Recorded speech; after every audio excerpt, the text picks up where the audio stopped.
This podcast provides a platform for our guests to share their experiences and inspire our listeners to be brave and bold in pursuit of their dreams.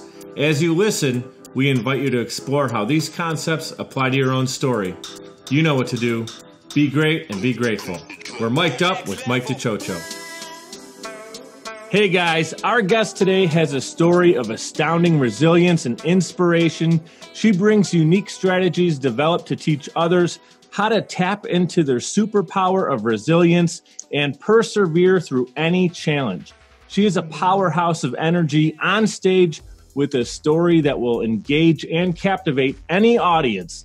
Her keynote speeches, TEDx talk, best-selling book, workshops, podcasts, they all offer hope and solutions for living life at its fullest to those in chronic pain and those who find themselves struggling against any obstacle. She has overcome 34 surgeries, 34 surgeries, 1% odds in chronic pain syndrome, which is dubbed as suicide disease. Welcome to the show. What an honor to have Amberly Lago. Welcome to the show. Thank you. Oh my goodness. Can I just have you come around with me everywhere and do an introduction like that? Sure. You are awesome. There was a lot there, and I even know that there's a lot that was left off because I wanted my guests to hear you. I don't like to be the one talking so much on my show. It's all about shining light on great people like yourself. And I just wanted to make sure that some of those points were in there because I thought telling your story, again, trying to summarize it in the bio, some of those things are just so incredible. And what I want to do is we're going to start. I have questions planned out here, but this is conversational. I want the audience to really get to know you and what you've been through and your story that can help them out. So I'm going to start with this right here. Your life was changed forever in May of 2010, right? And I know you've told this story before. Guys, if you're tuning in and you're not aware of Amberly's story, she was struck by an SUV. She was thrown 30 feet off of her Harley Davidson. She's cruising down Ventura Boulevard, right? Just another beautiful day in Ventura Boulevard. Not this day. She was thrown 30 feet off her Harley, hit by an SUV. At that point in time, she was doing very well. She was a personal trainer, a wife, mother. Her life was really great. And in a split second, it was all in jeopardy. What's really remarkable, if you can share with our audience what was going through your mind at that moment and then kind of what was taking place. Yeah. And I do want to share that, I'm so grateful to be here. And my intention is to really give your audience, anyone who's listening, not just some hope that they can get through some hard times, but also some things that maybe they could implement into their life that will get them through some of those hard days. Because I know a lot of us are having a lot of difficult challenges right now in the world. In that moment, I was on my way home from work, and it was a long weekend. I was excited to get home to the family, and it was actually the first time I had been riding on my bike in a long time, and I just felt free. If you haven't ever ridden a motorcycle, it just feels like freedom, like wind in your hair, and just you feel unstoppable. And then in a blink of an eye, I was, flying through the air and then my skin was grinding across the asphalt. And the interesting part was when I came to a stop and I looked down at my leg, which was completely broken into pieces, and there was just blood everywhere because my femoral artery was severed. One of the first thoughts I had was, oh, wow, I may have to train clients on crutches for a while. That was like my first thought. I think you were thinking about other people right away. I need to help these people, and I'm going to be on crutches to do so before the reality really set in. Yeah, I don't think I realized. Actually, I didn't even realize for a long time the severity of what was going on because I was put into induced coma. I did not know that it was my femoral artery that was severed. And thank God I didn't know that I could have easily bled out. I had a total stranger make a tourniquet on my leg right away, and he saved my life. And I was rushed to the hospital. But I think that my default has always been to, well, what can I do? Well, this isn't going to work. So what can I do differently? So whether I was laying in the street already thinking about how am I going to still be able to move forward, but maybe do it differently, Mhm. that has been one of the mindset strategies I've had that has helped me get through 34 surgeries, the diagnosis of complex regional pain syndrome, and all the other challenges that have come up along the way with, because when this happened, for a while, it was a really the darkest moment in my life. Not, I mean, here I was, they had saved my leg after those surgeries, but then I'm diagnosed with this disease that's ranked highest on the pain scale, and I'm completely scarred up from the hip down. Mhm. I was stuck in a hospital bed. I lost my career, but I lost my confidence. I lost my self worth. I felt like I didn't have anything to live for. I felt like I had lost my purpose. And thank goodness, just like I had that 1% chance that was my glimmer of hope that got me through each surgery. Mhm. I had that little glimmer of light left in me, and we all have that light. And we have to find ways to make it shine brighter. And so I luckily, I say by the grace of God, was able to summon up the courage to admit that I really needed help, that I needed to reach out and I needed to lean in on my community. And then Mhm. I've even had somebody say, well, you're lucky that you had a community. And I say, you know what? Your hard work puts you where your blessings can find you, and it's up to us to Mhm. build our community. It's not about just taking, it's really about what can we do? How can we serve? How can we be there for each other? Mhm. And how can we become a team to support one another? And so I think community is one of the most important aspects of being resilient is just the community that you surround yourself with. I think that's really fantastic. Someone could be critical, and that's to me, I don't even know how somebody could be critical of your story based on how you persevered through that. But if someone says, well, and that can go for anything, whether it's a motorcycle recovery or whether it is a financial situation someone's dealing with or whatever it might be, and someone says, well, they're in this situation and I'm over here, so I'm not able to do it. In some cases certainly could be justified, but really, like you said, you built your community. People liked you and wanted to help you out because of the relationships you've built, the networking you've done, the friendships you had, the family that loved and appreciated you. Not everybody has a great relationship, and sometimes it's because of the coldness that they might be putting out into the world. You were a magnet prior to this happening, it sounds like, right? Well, I had a big life. I've my whole life, I have been most passionate about seeing other people thrive and grow and reach their dreams. I've always been a cheerleader. And so, whether that was through training my clients or my friendships that I had or my family, Mhm. I had, my business was thriving. I had trainers that worked with me, and I liked seeing them grow and their career paths get bigger. And so I had this large network, whether it was clients, other trainers, and I'm grateful for that in the family. But it is a process of putting in the work and not just, it's kind of like when you've got people in your life that when your phone rings and you see their name pop up on your phone, it's oh gosh, what do they want? Or, Yeah. oh, wow, it's so and so calling. Right. I want to be one of those people that when my name pops up Yeah. on their phone, they're like, oh, it's Amberly. What's going on? Not, oh God, what does she want? You know what I Yeah. mean? Like, Word is energy. It's the energy that someone is being brought or taken away from when that phone call is answered. Something I wanted to talk that's relevant to what we're talking about here, and something that goes back to the beginning of the story that we were telling about that stems from the accident back in May of 2010. So what I'd really like to reflect on is how it's physical and emotionally devastating, right? And it really can define someone's character, like the lowest of the low. A lot of times when someone has really strong character, there's this moment in their life that they kind of went down there and then started to build up, and it builds up your character.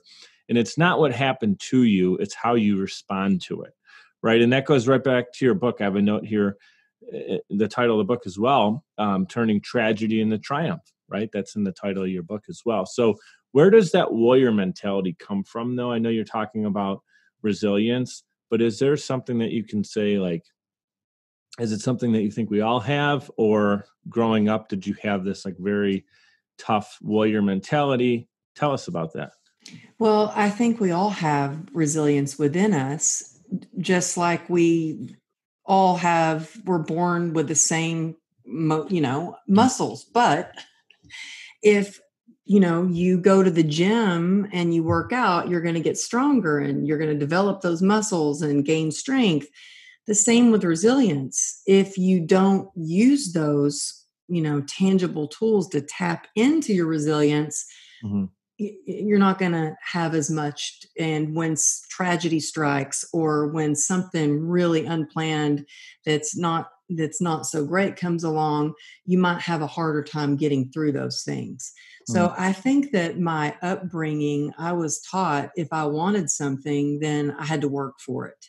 And, like most people, I definitely did not have the perfect childhood. There was, I was sexually abused by my stepfather. My older brother used to use me as a punching bag. My parents went through their battles and I got caught in between. And so I had to learn to get through those times by getting up again and again. And again, one of my defaults was I didn't want to be a victim. I chose to be a victor. So I did things that made me feel better and stronger.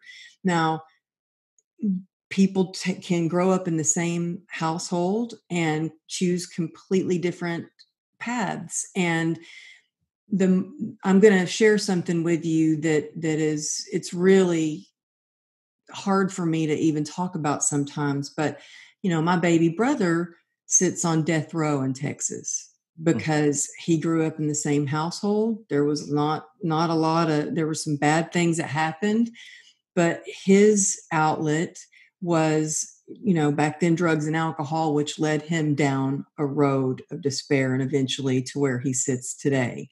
Mm-hmm. Now, that could have easily been me. Who's to say that I couldn't do that? I have the same parents. I grew up with the same values, except for we all have the power of choice. And one decision that you make today can change the rest of your life. For me, resilience is about getting up every day and the decision that you want to do better and be better and really be the best version of yourself.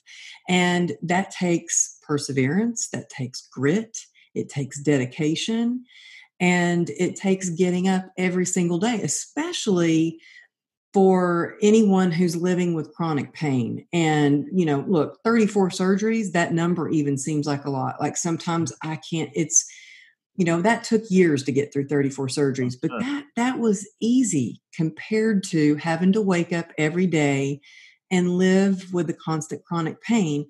And so I had to decide that I wanted to have a life of joy, and I wanted to still have the life of my dreams, no matter what life threw my way, because ultimately, like you said earlier, we're not in control of what things happen to us. But once we accept what happens, then we can make positive action steps to make our life better.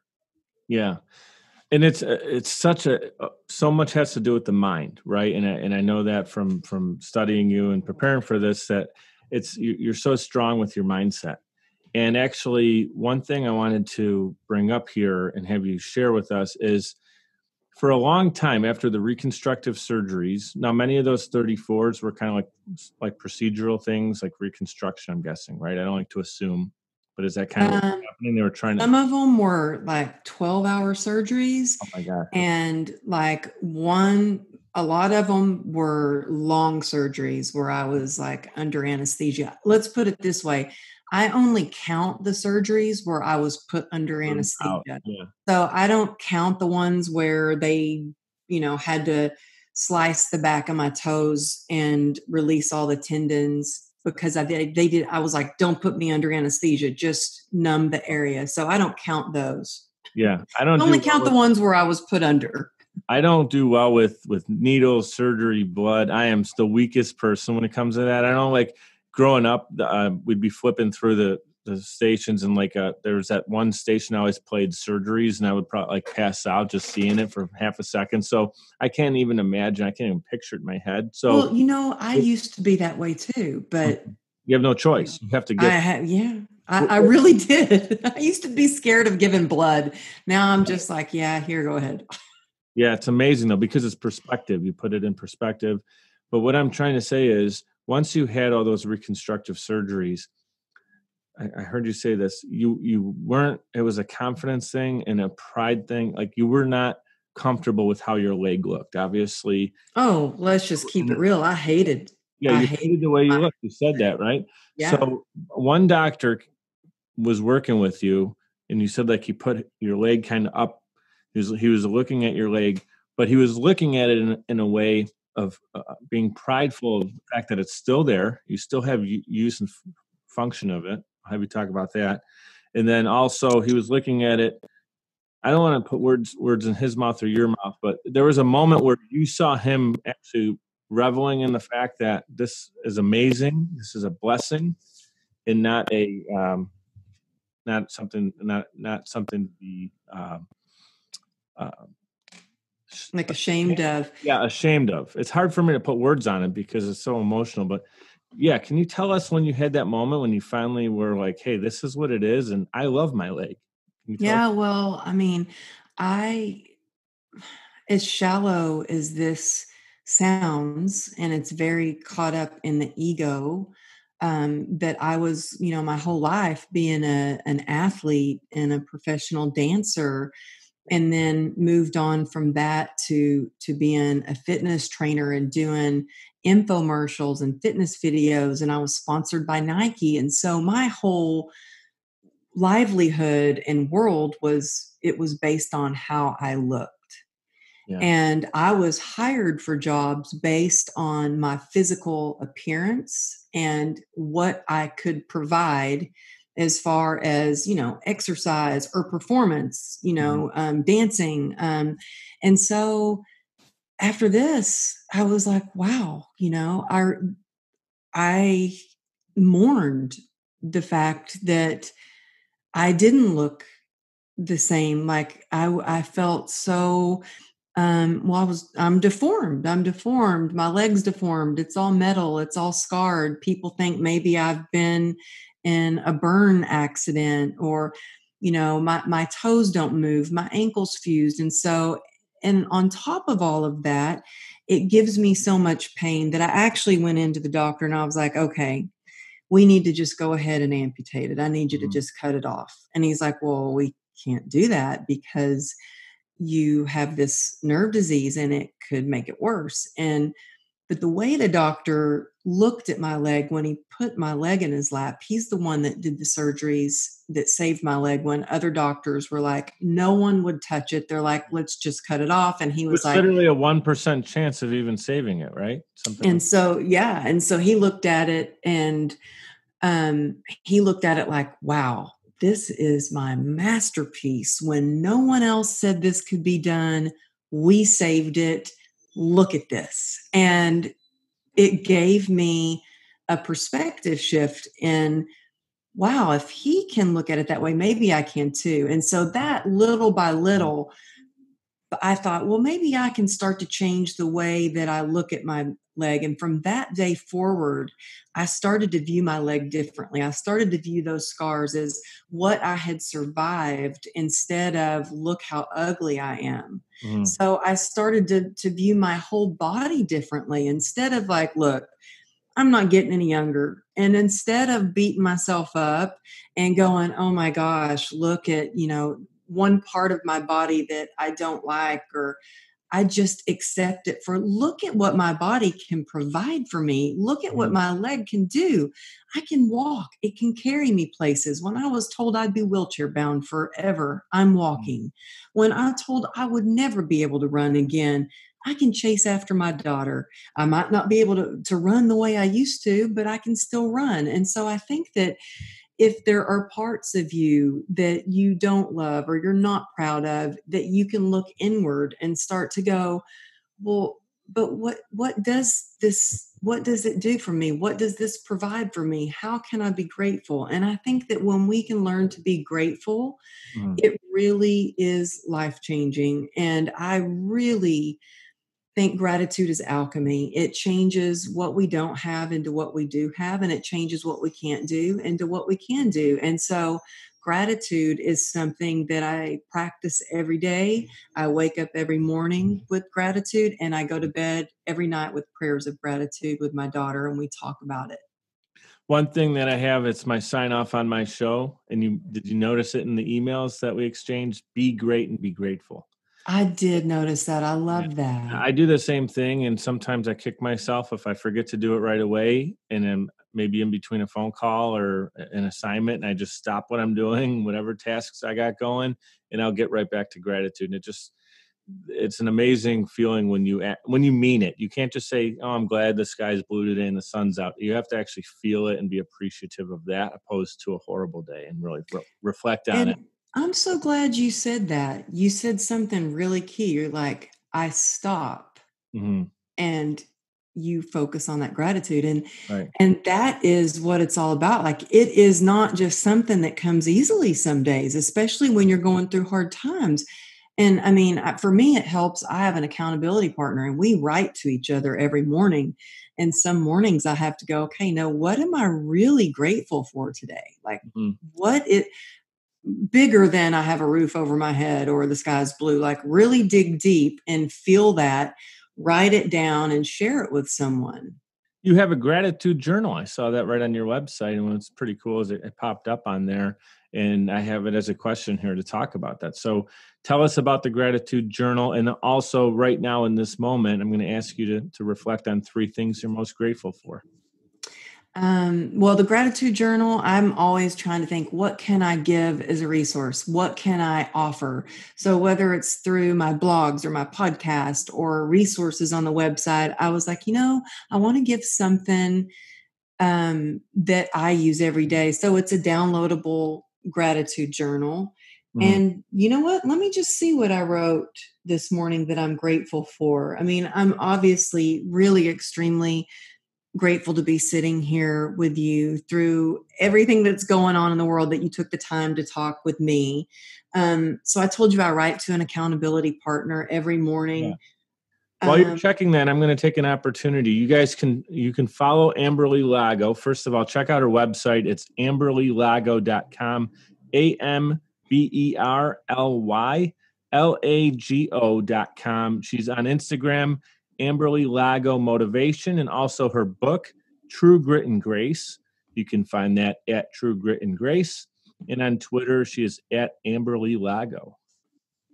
oh, thank you so Yeah, no problem. much. I'll have all the links out in every post so people can easily click through. Oh, thank you. It's amazing what you So built. You have quite the following I saw on Instagram and on YouTube. I mean, you're really building a strong following of people oh, thank you through for your actions. It's through your actions and your personality shining through. You're an easy in the 20 minutes or 30 minutes we've been talking. You're easily a likable person with high energy, and I love it. thank you. I'm just going to hang out with you all day. But no, and I just want to say, look, when I started this journey and decided I wanted to share my story, to really show other people that they can heal too. Like when they see me and they see my leg, know that, oh, if she got through that, then I can get through this too. But in the process, I didn't know how to build, a platform or even what that meant. And so I started with nothing. All organic. Yeah. I started, I was on Instagram because I basically wanted to check up on my oldest daughter and see what she was doing. And then I remember when I booked my first job, I got asked by Lorna Jane, who is an activewear company, to go and speak on an event for inspired women. And I said, sure. and they sent me an email, your media is up. The media link is live. And I pushed the link, and it was me and 5 other women. Mhm. It was like famous people, like Danielle Laporte was one of the other speakers, and they all had huge platforms, like millions of followers. And then there was me. But you know what? We all You're on your start way, out though. You're doing somewhere. it one day at a You time. all start out somewhere. Yeah. But I'll get back to what I was grateful for. Let's say I wrote to my friend this morning. I'm grateful that I got to see a friend yesterday. It was the first time that I got to sit in the backyard, and we sat 6 feet apart and got to talk. It was the first time I've had anyone over in months since we have been in COVID, because we're still, I don't know what it's like there in New York, but it's still pretty locked down here. Yeah, we're in phase 2. I think it's the same in LA. Phase 2. Yeah, phase 2. So restaurants are starting to open back up, but Mhm. we have not had anybody over for dinner or anything. So I was grateful for that. I'm grateful to be sober. I'm grateful that my daughter can, even though she might not feel safe, feel like she's safe in the world right now, that she knows that she's safe at home. And I'm grateful to feel safe in such uncertain times. Absolutely. Thank you for sharing that. I think anyone who's watching this right after this episode is over, whether you're driving, get to your destination, or you're at home, maybe you're listening in during a workout, take that time and pause. Think of 3 things you're actually grateful for. Again, it's not just quickly, friends, family pop in your mind. If you're a parent, your kids always come to your mind. Those are things that absolutely we're grateful for. But think about those really special things that are going to make it when you're thinking through it. It's a really genuine feeling, because it's really something that it gives you that extra, launches you into like a deeper purpose, right? And it's Yeah, well, it can really change your powerful. day. I mean, Mm. there have been times where, just something as simple as, oh gosh, I have so much work to do. I don't really feel like doing it. And I changed that to, I am so grateful that I have work to do, Right. because so many people Mm. don't have jobs. I am grateful that I have this work and I can still show up, Mhm. or whatever it may be. Or I can say, Right. oh, I'm just so upset that my leg is hurting so bad today. I can't walk the way that I normally do. I have this limp and I can beat up on myself. And then I'm like, I can get up and use the bathroom on my own today. Mm. And I'm grateful for that, because there was a long time when I had to depend on someone carrying a bedpan for me. So gratitude is Mhm. just the magic thing. It is magic for shifting your perspective, for sure. Yeah, and it's probably the one common denominator. Now you are the 30. I'm not going to say the number, because I have others recorded that are going to be coming out before this launches, but it's in like the 30, somewhere around 35 episodes that I've recorded. And the one common denominator with the most successful people on my show are that they live in gratitude, and they actually reflect and focus on it at some point in their day. Most do it in the morning, and also a lot have mentioned doing it right before they go to bed as well. Mhm. I wanted to make sure we didn't just go past that moment when you were talking about the doctor who was showing an appreciation and gratitude for the fact that he was able to help you save your leg. I think your leg represents more than a physical limb. I think your leg represents what other people might be dealing with internally. It could be something that they're not proud of. It could be physical, and again, it can be internal, and it could be something that really can derail someone, where they feel they don't have the same set of fill in the blank that everybody else has. So now they're in a place where they need to work harder, or whatever it might be. Maybe they lost their job, and that's the thing that is right now in the way of them achieving their dreams, whatever it looks Mhm. like. So I think that the things you talk about in your book, and what you talk about on your podcast, and the energy on your website, and the content that you deliver, is not only talking about overcoming surgeries and being able to walk again, right? And 99% odds against you, you overcame that. It's more, whatever someone's leg is, or item internally or externally, reflect on it. And then would you say spend all your time and energy figuring that out, so you're clear on what it is? So you have to identify it first. Walk us through that. How do you feel that someone can, what's your biggest key for resilience? in that Well, moment? I think that for so long I ran, like literally ran from all my pain, all my shame, problems. I became an extreme athlete. I was the best runner. I set records for the state, track team in Texas.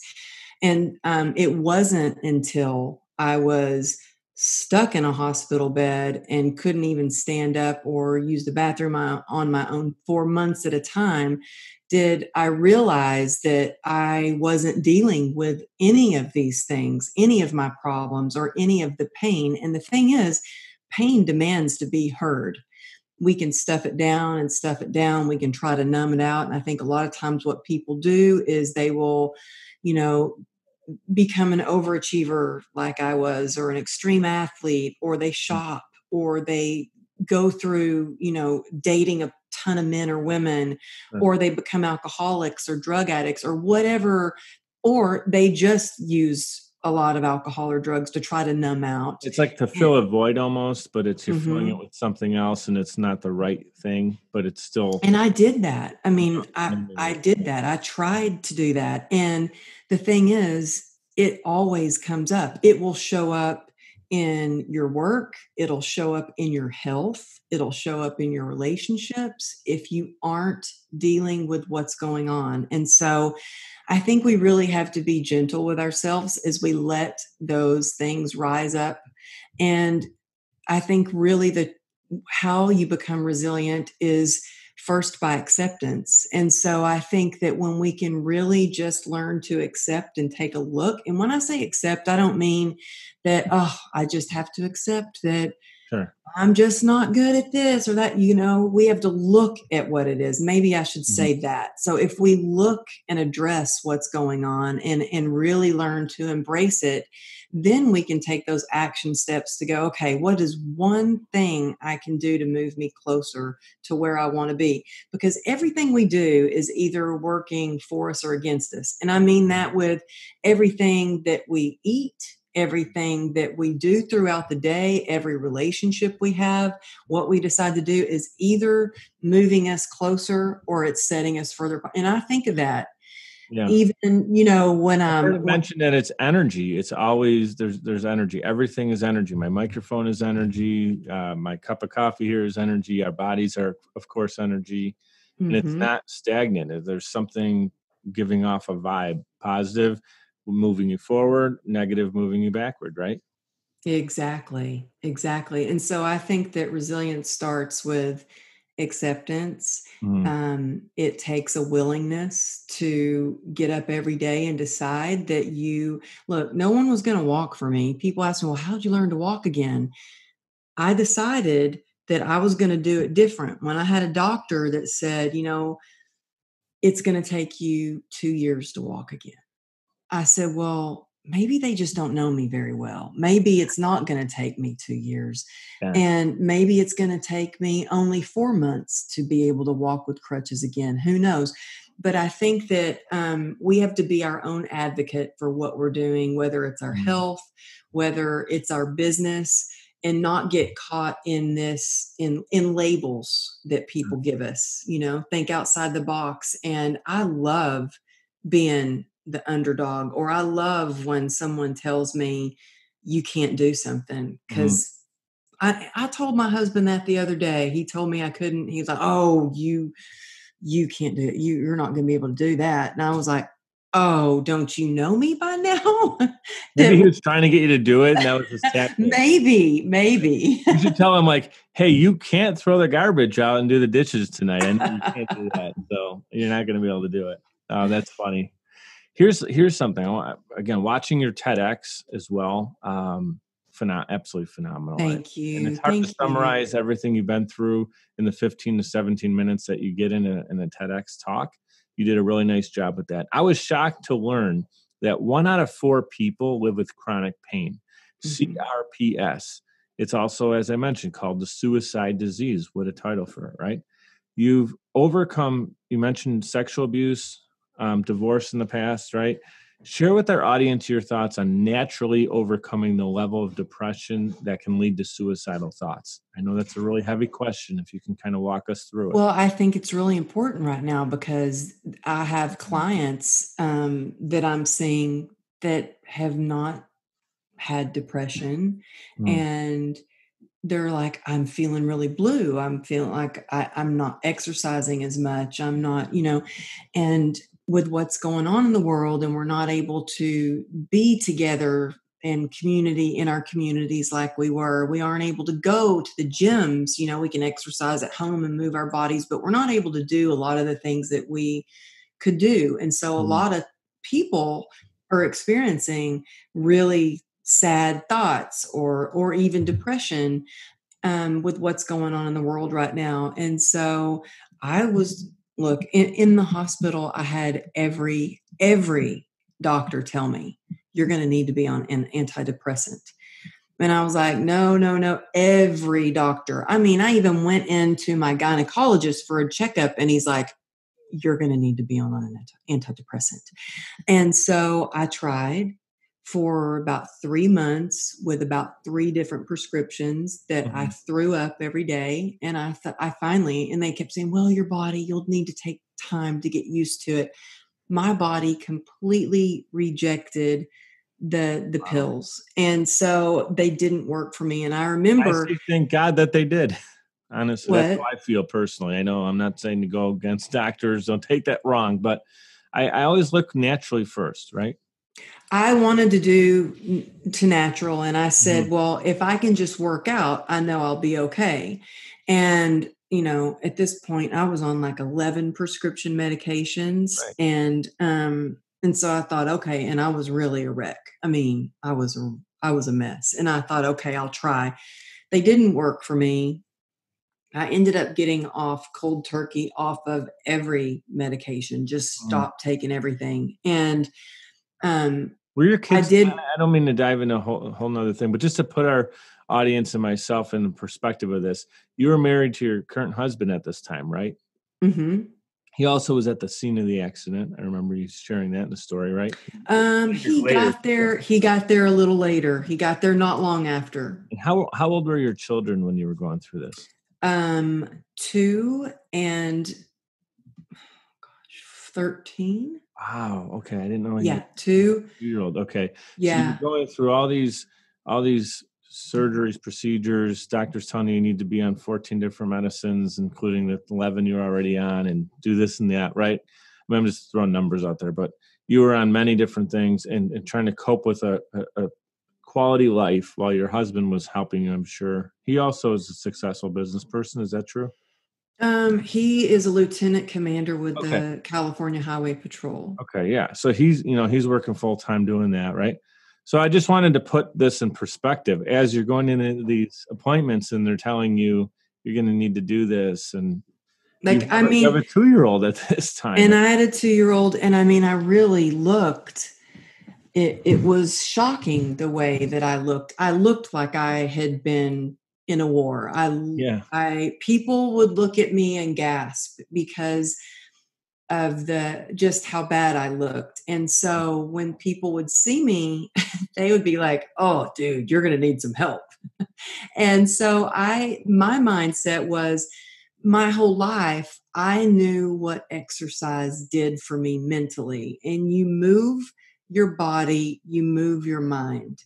And I knew if I could just have a purpose, then it would pull me out of that darkness I was feeling. So I knew that if I could be of service somehow, then it would give me something to look forward to. So even in the hospital, I was in the hospital in the middle of surgeries. I asked the doctor if he could install a pull up bar in my hospital bed. And so I was determined to keep my upper body as strong as I could, even though I couldn't move my lower body. So I was doing pull ups. I had a friend bring me dumbbells. I was using the dumbbells. And someone who deals with extreme chronic pain and or depression, I feel like I had an advantage that I knew from a young age what exercise does to your mind. And people that had never exercised, maybe they don't know that it releases endorphins. It's those feel good hormones in your body that really change the chemistry of your brain, of your Essentially, what body. these drugs are, some of them are giving you these things. You get those same reactions naturally.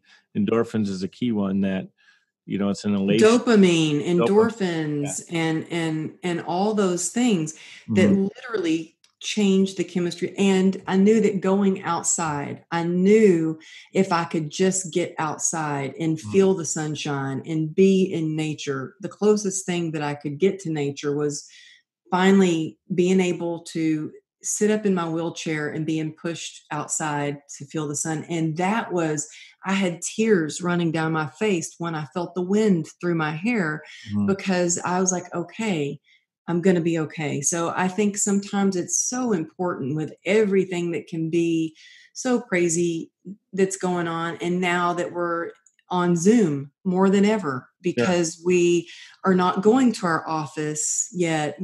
I've been in my home office. I'm doing, Mhm. all of my events are now online. So Mhm. I'm not seeing people at conferences and getting to hug them in person.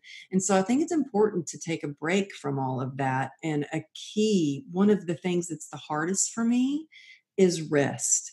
Mhm. And it is essential. If you want to be resilient, you have to rest. And so if for me that means going out in nature and rejuvenating and just replenishing. I feel like that's where I replenish my spirit, and that's where I connect to my higher power. Because I think if you want transformation in your life, it's not just about the physical transformation or your mindset. It's really a mind, body, spirit transformation. Yes, absolutely.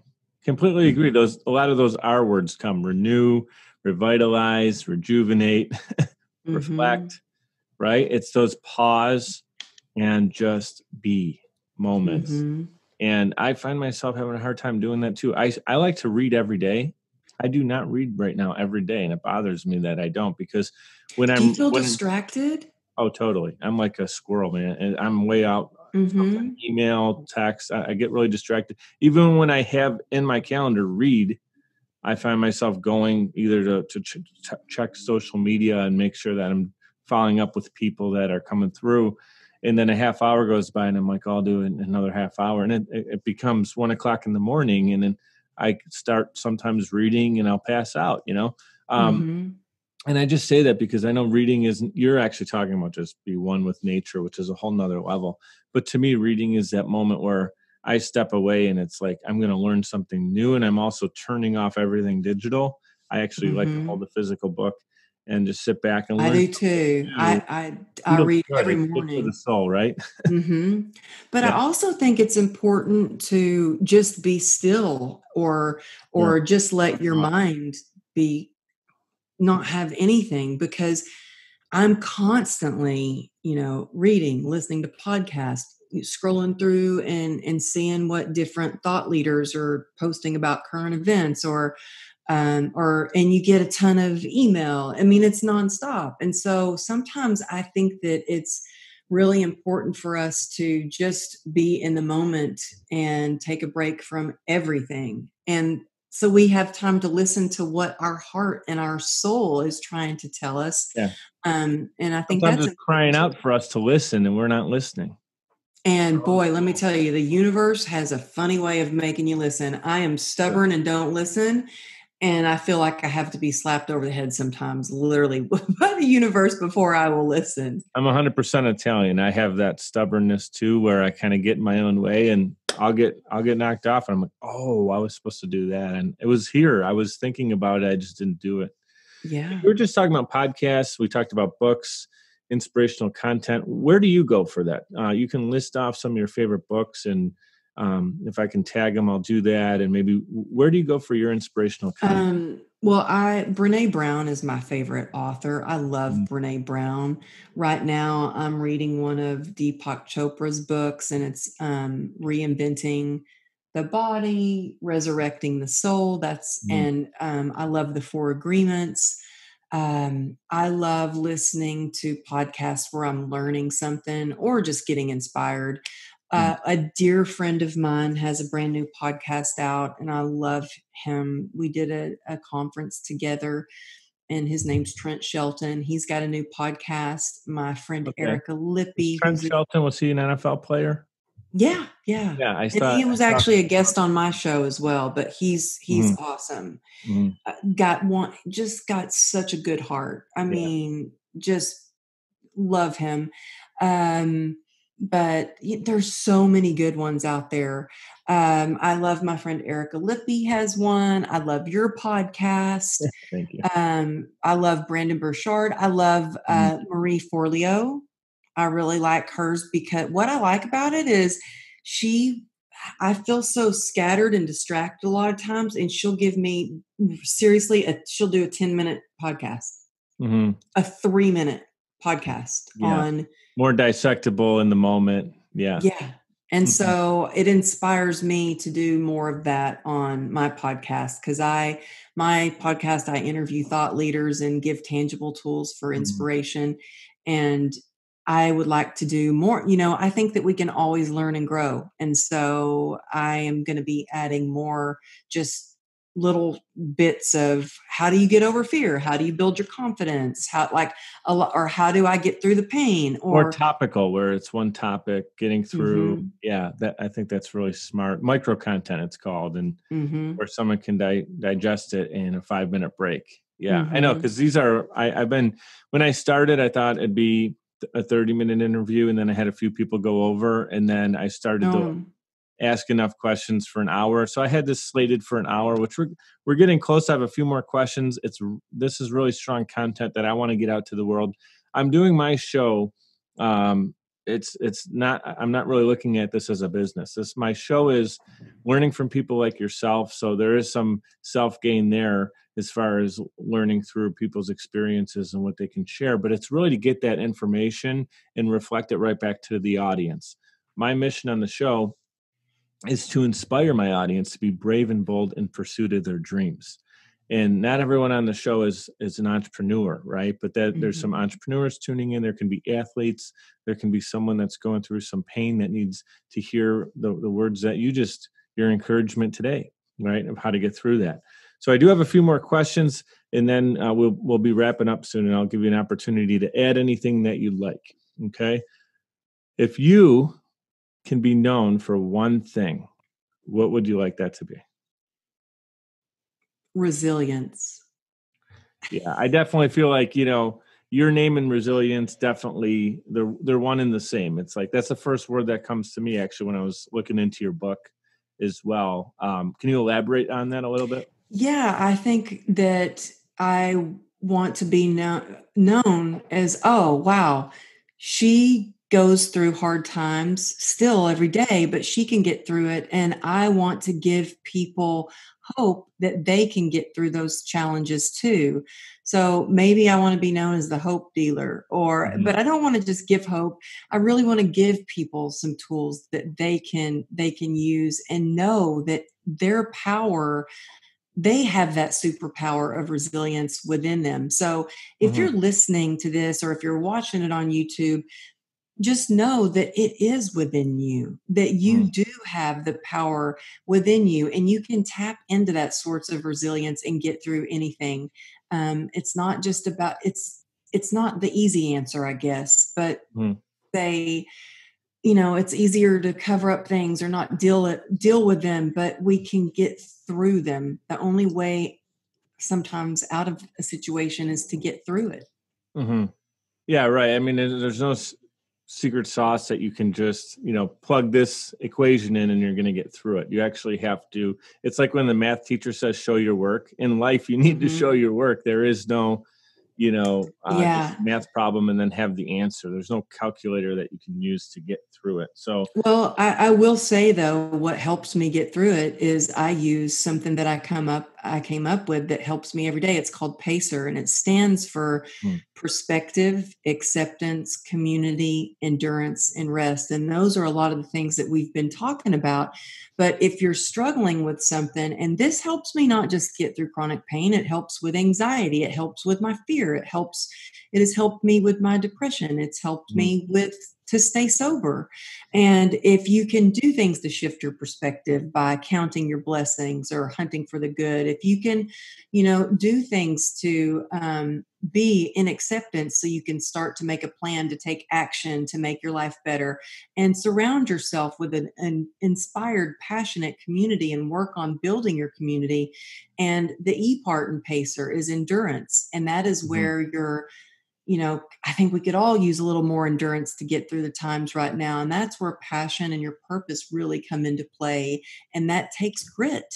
And then again, we talked about R, which that's the hardest thing for me to do. But if we take time to rest, which means finding ways to rest when maybe we're in too much pain to fall asleep, or finding ways to rest when we feel like we already have too much on our plate or the never ending to-do list. It's really putting that in our schedule to find ways to rejuvenate ourselves. Yeah. Pacer, I've seen that it's on your website. Is that also in the book too? No, it's not in the book. It's something you developed after the book was released, right? Yeah, I have something called the Pacer Playbook, which people can find on the website, or I'm actually doing a mini course on how to strengthen your resilience. And we talk about Pacer, and we really delve deep more into how to implement it into your life. Yeah. I kind of went backwards on this. One of the last questions I always like to ask is if you can give a message out to our audience to inspire them to be brave and bold in pursuit of their dreams. As I mentioned, was the show mission. What would that be? And it sounds like Pacer is the way that you can really deliver that. Is there anything you'd like to add to that? I want to say, that change is possible and hope is available. And just the other day, I had my husband said, "Oh, nothing's going to change." And I was like, everything can change because we have choices. So no matter what is going on in your life today, no matter if it's your relationship that you're maybe not so happy about, or maybe it's your career that's not sparking your soul, you have the power in your life of choice, and you can make that change today. And you can use Pacer to get you through those hard times, but just knowing that you have that power within yourself, you have that light in your soul, and find ways to spark it. I think that's awesome. A lot of people think there's something externally, they need to get something, achieve something, acquire something, and then they can have greatness, when really it's actually the opposite. Instead of trying to, and those things are great, your environment, you should be looking to improve those. I encourage that. But really the number one thing can come from, it does come from within. Once you get that right, your internal voice is strong, then those other things can be building blocks as well. I think that's so well said that you got there. I want to say this. I want to compliment you on everything you've been through and how you still have this positive energy behind yourself, the resilience we talked about, but also you've taken your story and used it as a way to help other people. It wasn't about a celebrity status for you. I can tell it was so much more about, if it helped one person, how can it help 200, 2,000, and keep growing it that way. So I want to compliment you. You've been on Megyn Kelly, right? Megyn Kelly show. And on TEDx. I mean, you've been on all these great programs. Yeah. And, I always ask people when I'm coaching them, when they tell me what their goal is, I always ask them, I had one of my clients that said, "Well, I want to do what you're doing. I want to be a speaker. I want to do this." And I said, "Well, why?" I said, "Well, because I want to be famous." And I'm like, no, I did not I wrote my book with the intention of, if I can help one person. And I was in shock. Let me tell you, when I got called to be on the Today Show, I was blown away. And I was scared to death when I got asked to do the TED Talk, because it's, you have 14 minutes to share the most important lesson of your life.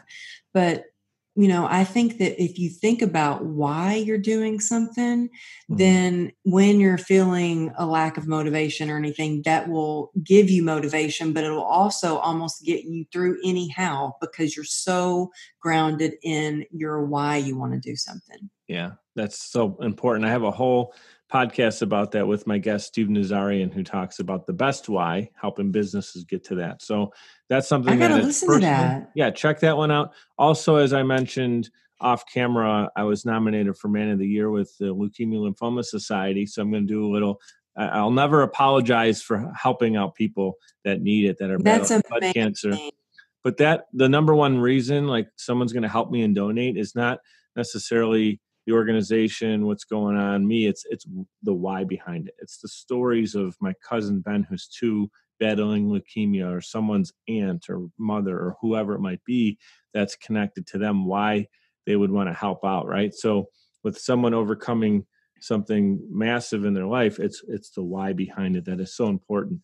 There's something I wanted to add. It's a question I have here. I know we're totally out of time and you got to run, but it's something I think it's super important, because the people on my show and the people I listen to on these other podcasts are fantastic guests. And they have amazing stories. But I always think it's really interesting when you think about, like, I'm interviewing you today in this current light, but there was a little girl, Amberly, running around before the accident, years and years before the accident. And so I want to ask you about that little girl. What were your initial dreams? And do you feel like, in a way, you've gotten to some of those dreams through your story?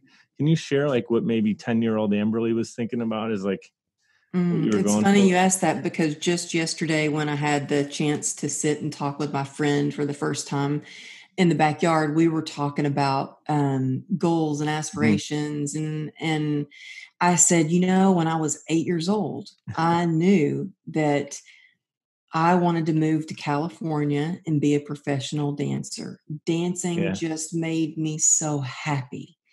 And everywhere I went, I mean, I started dancing at age 3 on the tabletops at Dairy Queen. Then everywhere we went, people would say, "Oh, show them a tap dance," Uh, and I could see that when I danced, it brought joy to yeah. other people. So I think my one of my biggest dreams was to be a dancer, but not just the way that it made me feel, was the joy that it brought other people. So Mhm. when I first moved to LA, I put together a group of women that were all aged like 65 to 82 years old, and we went around to nursing homes dancing. And I was That's 18, awesome. and I Yeah, put yeah. together a group of women at age 18. I was, doing things like that. So I think that my whole life, I love to spark joy in people, and Mhm. show them that that joy exists and that they can have more of it in their life. So back then it was through dance. Yeah. Now it may be through speaking on stages, Mhm. or whether it's I'm coaching clients or running my program. But um, I think But you know what though? Even though dancing was maybe the profession's slightly different, and you still enjoy dancing, I'm sure, right? And you're capable of doing that, which is a huge part of the story.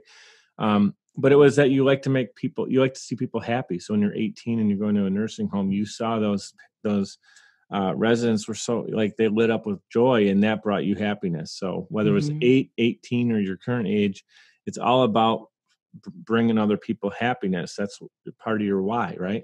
mhm, That's mhm. awesome. You are so incredible. I could talk to you all day long. I know you need to go. You are, like, Thank anybody who's you. listening right now, guys, if you haven't checked her out, you got to do that. Go to her website first. That's where I would say, because you can get so much content there. It is amberlylago.com, AMBERLY Lago.com. And she's also on Instagram, Amberly Lago Motivation. Her book is True Grit and Grace. You can get that anywhere in the world books are sold. It's at True Grit and Grace on Instagram. Any last words you'd like to share before you run? Oh, you know what? I just want to say, if anybody listening and you're struggling, you're not alone. Please reach out. You can reach out to me. I answer every email, every DM. Sometimes it might take me a little bit, but Mhm. I answer them all myself. So please reach out. I'd love to hear from your listeners, and, be of support or service any way I can. Thank you so much for doing this and being here. I have to say, the reason that I was able to connect with you and do this interview today was because I reached out, and I didn't know if you would be able to connect, and you were able to. And I'd say, what, maybe a couple weeks later, here we are.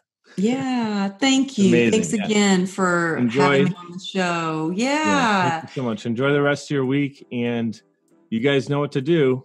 I'm going to let you say it. Be great and be great and grateful. I was like, oh, what are we doing now? Thank you.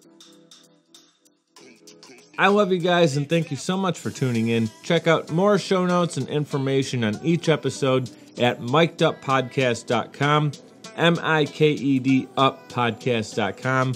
We're powered by Social Chameleon. You guys know what to do. Be great and be grateful.